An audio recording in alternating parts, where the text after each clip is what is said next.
de apropiación del plusvalor puede estar definido casuísticamente. Yo creo que eso le da ininteligibilidad al sistema, potencialmente genera tratos diferentes. Probablemente los casos son muy diferentes entre sí, no estoy analizando críticamente ninguna en particular. Lo que digo es que este tipo de sistemas deben estar regulados de comienzo a fin en el Código de Ordenamiento Territorial del Municipio de General Porredón o normas equivalentes. No debe ser un trato caso por caso aprobable por el Consejo Deliberante. No me gusta no me parece saludable esa metodología.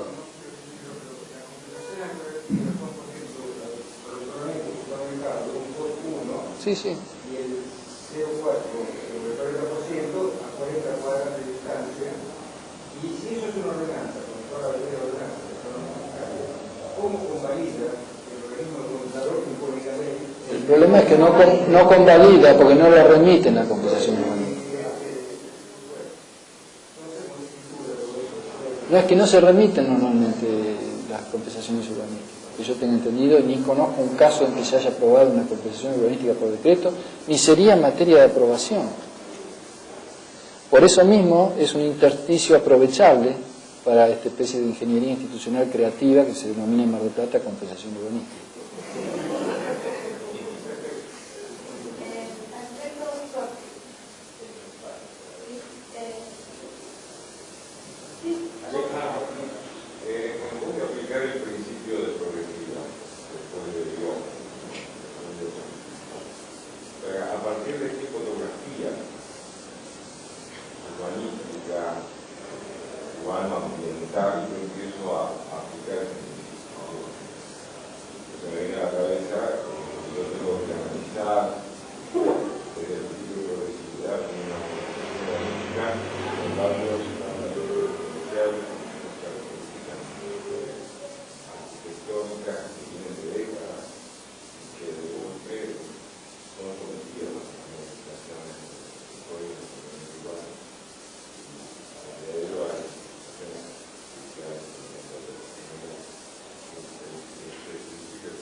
Cuando mencioné el proceso de elaboración de los planes,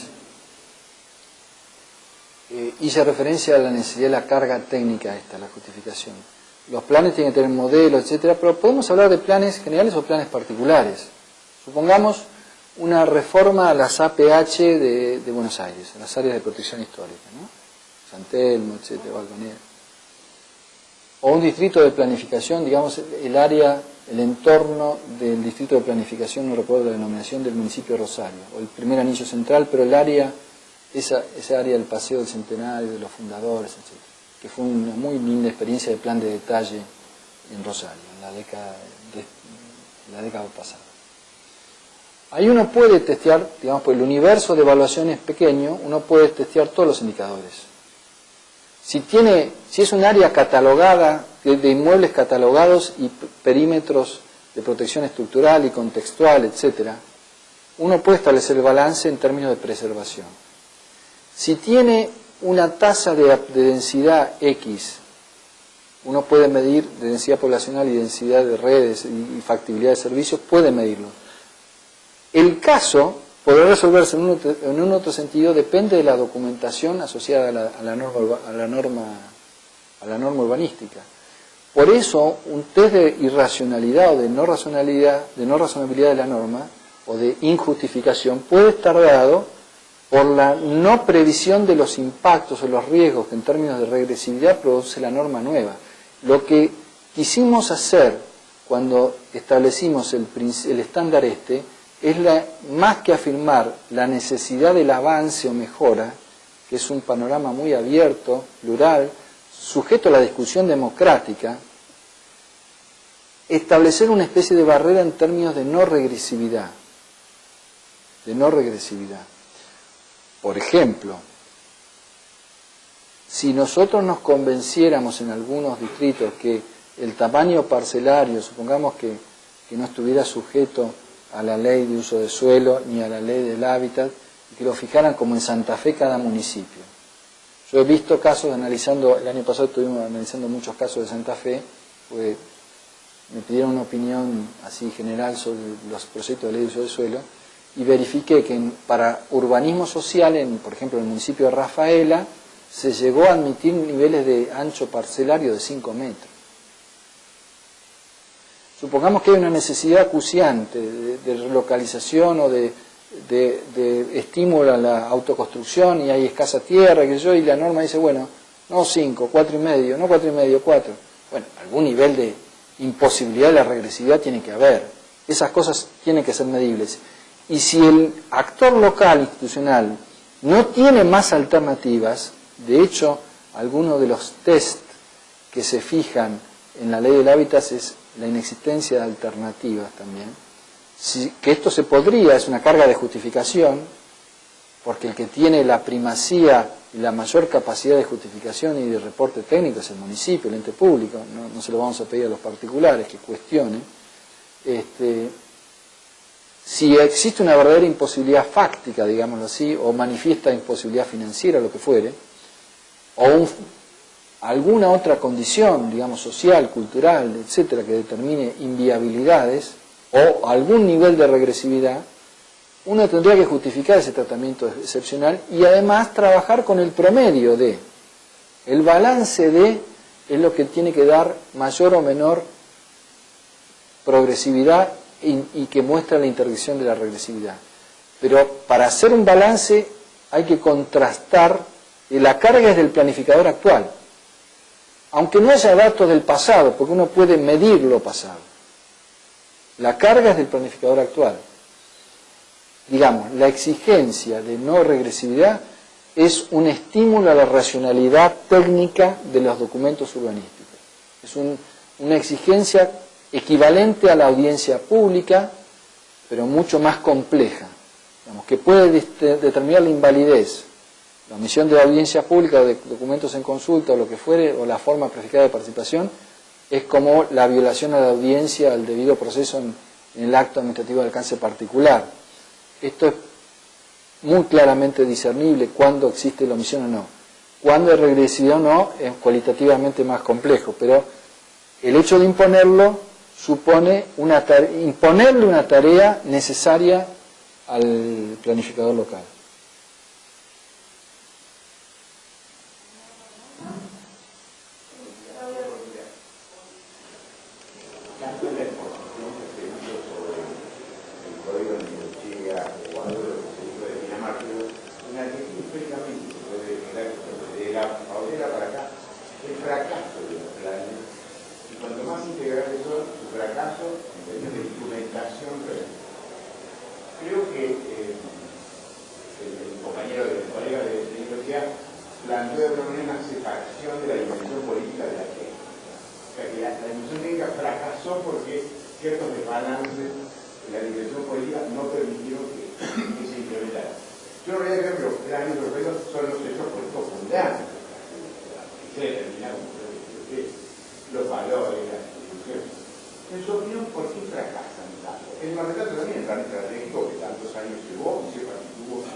Hay muchas razones. De todos modos, yo no soy tan pesimista en el sentido siguiente.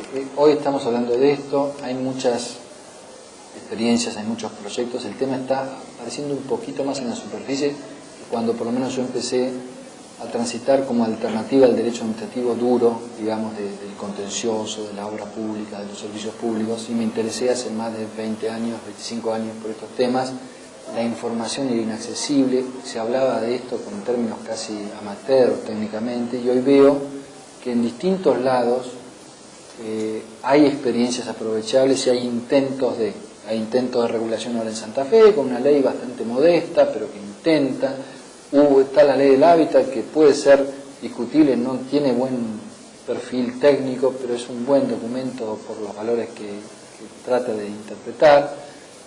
La ley mendocina tiene un sistema más clásico de ordenación territorial, lo propicia, todavía no llegó a fructificar al 100%. En la ciudad de Buenos Aires se hacen cosas, digamos, con los márgenes de inhibición bastante estrechos, digamos. Pero es evidentemente que no hay una cultura política de los planes. No forma parte de la agenda del sector político en general.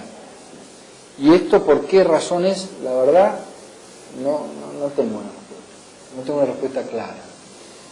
Sí, en la agenda de los políticos o del sector político está muy interesante la experiencia de los planes estratégicos, porque es una modalidad mucho más flexible de acuerdos, de implicación de las ciudades, de articulación de intereses, de los cuales pueden ramificar proyectos o ejes temáticos aglutinadores, interesantes.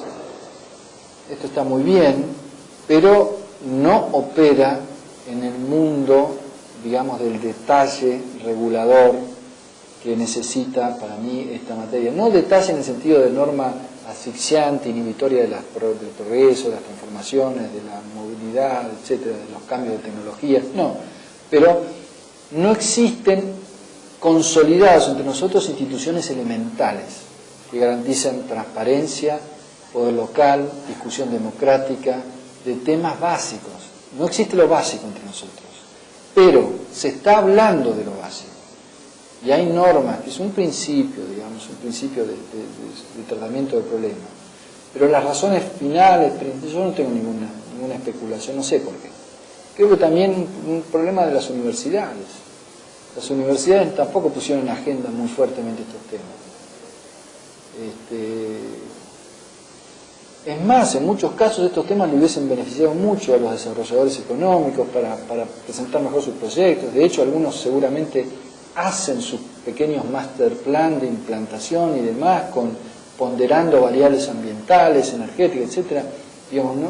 Pero ni los privados, que pueden contar con recursos a veces y flexibilidad, lo hacen, y el sector público tiene problemas. Y la provincia de Buenos Aires creo que está un poco rezagada en el estímulo a los municipios por asistencia técnica, elaborar documentos o manuales que sean guías del proceso de planificación, establecer un monitoreo mucho más permanente de la evolución de los planes, tener fórmulas más in situ de colaboración para que remitir el proyecto a La Plata no sea una especie de empresa rarísima, complicada, que sea algo mucho más amigable, más público. Eso también mejoraría. Pero yo me acuerdo una vez que estaba en Madrid, hace muchísimos años, y se estaba revisando el plan general. Sería el 97, 98. Y en la Plaza Colón habían como unas carpas, como una feria, y la feria eran todos los documentos, la forma gráfica, gente que explicaba, los representantes de las asociaciones vecinales, y pasaba de vez en cuando gente, no era que era una reunión de este tipo en un quinto o séptimo piso entre X cantidad de personas que hablaban de cosas más o menos abstractas. La gente pasaba por ahí, ¿dónde vivo yo? Por acá, ¿y qué van a hacer? Está prevista esta infraestructura. Yo pasé, me quedé un rato largo hablando, y estaba en la Plaza Colón, digamos. Y gobernaba, creo que Ruiz Gallardón, digamos. No era el PP, quiero decir. No era el ultraprogresismo, no, era una cosa que estaba anclada en el diario de la dirigencia política. Ellos también tuvieron su gil y gil con los problemas de Marbella y demás, todo, que hubo algunos administrativistas de nota detrás de esos asesoramientos. Pero quiero decir, tuvieron problemas con la opacidad, con las corruptelas urbanísticas, pero lo tienen muy internalizado. Quizás no tengo una opinión final sobre las prácticas, ellos han oscilado, mayor liberalización, menos liberalización, los franceses también, pero hay una discusión importante, y eso se ve en la literatura técnica, profesional, la literatura jurídica, en el del campo del derecho, la verdad que estamos en pañales en estos temas. Y en los planificadores, los que vienen del mundo, ¿cuántas carreras de urbanismo hay? Que yo sepa, la de la Universidad de General Sarmiento, una sola. ¿Cuántos posgrados importantes hay? Yo iba al de Rosario y veía ahí vocación. Además, piensen ustedes lo que era un GIS en la década del 90, yo me acuerdo que había unos canadienses que tenían casi la licencia principal, era como ir a la NASA. Ahora la herramienta tecnológica es totalmente accesible. Digamos, es mucho más fácil planificar, modelizar, calcular alturas, calcular imágenes, densidades, todo. El instrumento es muy fácil, con lo cual quiero decir, hay pereza intelectual. No hay trabajo de la interdisciplina. Por ejemplo, les pongo un caso. Me invitaron una vez a dar un curso de 3 días de inmersión total en el año 2000, creo que fue, que era el director de planeamiento de la Intendencia de Montevideo, y yo, Mariano Arana era planificador, Mariano Arana era alcalde, pero el director de planeamiento era un abogado de planeamiento urbano, Héctor Rollier, que se murió, pobre. Y yo. Entonces dimos un curso, mañana y tarde, a las áreas del equivalente a lo que sería obras particulares, planeamiento y asuntos jurídicos del municipio de Rosario. Es decir, los profesionales planificadores, algún ambientalista había, qué sé yo, y los abogados. Creo que había algún economista urbano. Nunca habían tenido una actividad en conjunto. Eran del mismo municipio de Rosario. Año 2000, no hablo de la prehistoria. Es decir, la interdisciplina tampoco juega mucho, las normas las hacen con una mejor intención, generalmente los arquitectos, y entonces salen los que salen de esas normas. Y las que hacen los abogados muchas veces no tienen experiencia, y también sale lo que salen de esas normas. Esto es parte del problema, ¿no? Yo creo que hoy necesita subir la agenda técnica, la cualificación técnica me parece bastante mala en Argentina de estos temas. Aunque hay buenas experiencias locales, pero digamos del mundo universitario hay tendencias, hay ondas, hay temas. Y eso es lo que pasa. Me parece que pasa un poco de eso. Referente al mismo tema, que ha subrayado como especial, digamos, la cuestión de la tutoría o otro término, provincial y la autonomía propia de los municipios. Quizás estaba pensando cambiar una ley de planeamiento, organizar una nueva ley de planeamiento, que evidentemente es una situación que lleva tiempo, están dos elementos muy dispersos, pero que de alguna manera hacían una tendencia, de la ley del hábitat, de alguna manera tratan de aclonar la 1912. Ahora estaba pensando, quizás sistemas sencillos, yo opino que si en el Ministerio de Infraestructura de la provincia, Sí. donde está, digamos, la parte de desarrollo urbano, planeamiento, no hacer muchos términos, una formación de técnicos profesionales que de alguna manera bajen a los municipios para, como esta inyección, porque la verdad nadie se preocupa y esto termina siendo un caos y hasta una pérdida de los valores hasta los presuntos promotores y realmente esa inseguridad pues lo que hace es disminuir la sociedad económica. A ver, una pequeña. Y la otra, usted tenía una información también acerca de porque usted había mencionado que muchas veces los planes no tenían la potestad con respecto al ente centralizado. Que de alguna manera el plan podría definir una cosa o estaba hablando de los tácticos, como de las empresas, por ejemplo, de electricidad o de gas. Yo recuerdo que hace mucho tiempo, en el año 58, que se llama establecer los planes regionales de desarrollo. Entonces lo que se obligaba es, por más que se obligaba, invitar a las provincias a participar determinados sectorialistas para intervenir en esa planificación regional. Entonces de esa manera era una especie de condominio, no sé qué otro término podemos llamar, pero de alguna manera todo el mundo, digamos, tenía que establecer pautas comunes, sobre todo en las regiones donde había cosas que tenían que vincularse, y eso podría, digamos, plantearse para todos los municipios contiguos de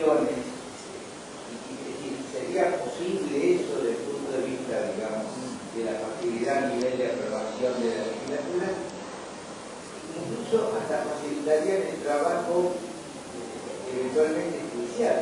La verdad es que, digamos, que dirimir sería mucho más fácil.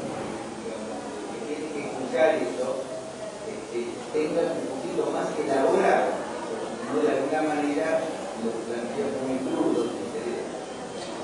Primero, yo no soy de ayer el tema de la autonomía.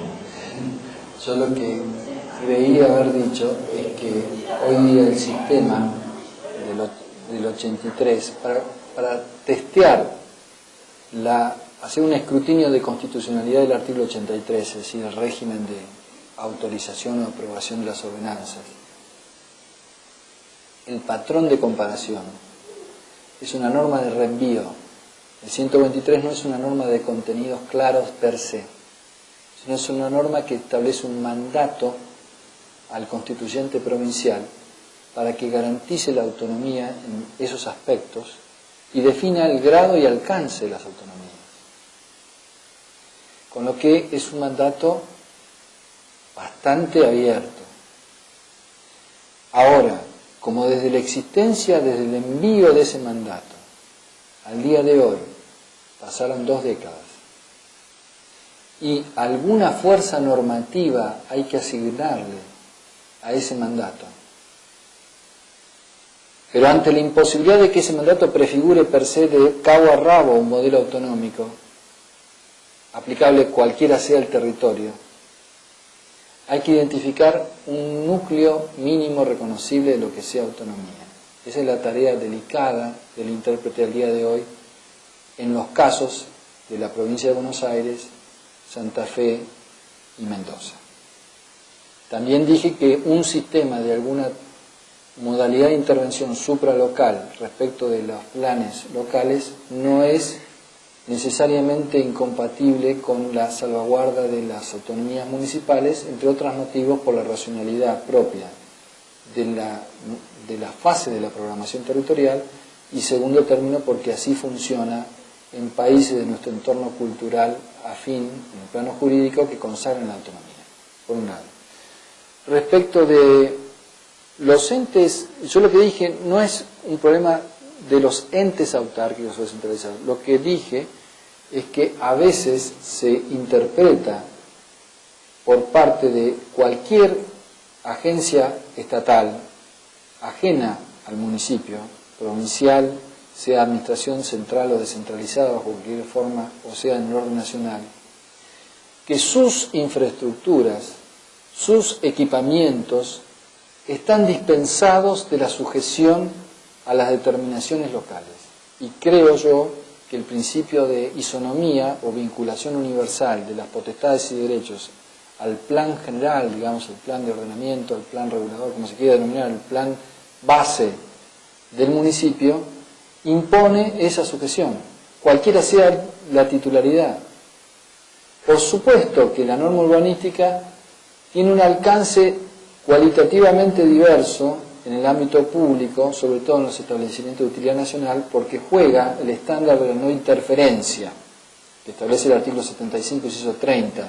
No se puede frustrar con una norma local los fines de utilidad nacional previstos en ese equipamiento, pero la frustración es un módulo conceptual que genera o resguarda suficiente margen de maniobra al municipio para regular la distribución territorial de todas las infraestructuras. Lo que pasa es que en los sistemas serios, el planificador local cuenta con un banco de proyectos de infraestructuras supralocales, que en el proceso de elaboración lo va proveyendo la consulta con los niveles superiores estatales, así como un banco de proyectos de iniciativa particular. No lo desarrollé acá, pero el modelo existe. Hay muchos sistemas para combinar esas formas y evitar las inconsistencias entre una norma que no contemple planes por un problema de que se trabaje en paralelo o con incomunicación. Justamente vinculado con eso, me parece que sí, que la estrategia que hay que hacer desde la provincia es establecer guías, normas de apoyo, digamos, documentos de lo que se llamaría en el derecho de soft law, no necesariamente reglas preceptivas, sino documentos de tipo, modelos, que permitan, sobre todo a los municipios de escala menor, pero también a los municipios grandes, realizar la tarea de planificación sobre la base de experiencias validadas, porque quien tiene el banco de casos de los planes de ordenamiento territorial en la provincia, justamente es el área de infraestructura, y de allí deberían, no quiero utilizar esta expresión bajar, pero deberían comunicarse a una mesa de municipios, a una mesa de los actores locales, este tipo de experiencias. Y lo mismo en materia de la contribución por valorización que prevé hoy día la ley del hábitat, que debería haber una consulta, un manual de procedimiento, una guía, pero no en términos imperativos de aplicación obligatoria, sino, digo, de formas livianas de inducción.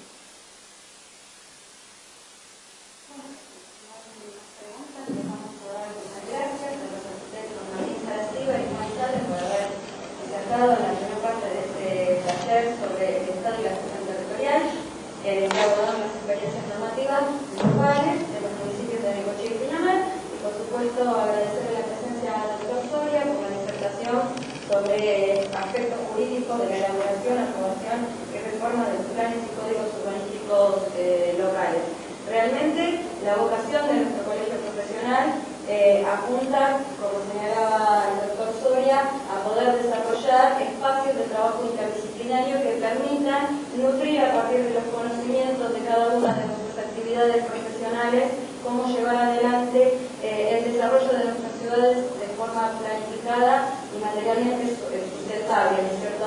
Evidentemente también la vocación que hemos desarrollado desde algún tiempo de poder instalar algunos procesos de planificación regional, como ya hoy señalaba el arquitecto Chalde, el ejemplo del plan estratégico de Chuchuy-Campo, una región importante de la costa de la provincia de Buenos Aires, que lamentablemente no tuvo la voluntad política de ser desarrollada en toda su expresión, pero que evidentemente es el camino para lograr que esos partidos, esos municipios, logren administrar sus problemas urbano-ambientales de manera más equilibrada. Este es el camino que hay que desarrollar. Pero también me parece importante lo que señalaba el doctor Soria hace un momento, es de que las normas que escribimos los arquitectos así salen y las normas que escriben los abogados por per se así salen también. Bueno, realmente creemos en este camino. Nos vamos a invitar a que en el mes de julio, el día 10 de julio, se acerquen a participar del cuarto taller temático referido a cascos históricos y ciudad, para continuar abordando aquellas dimensiones que seguramente nos encontrarán siendo analizadas y desmenuzadas en este desafío que nos hemos dado en la ciudad de Mar del Plata de poder reformular nuestro código de ordenamiento urbano ambiental. Así que bueno, muchas gracias a todos ustedes y que tengan buena noche.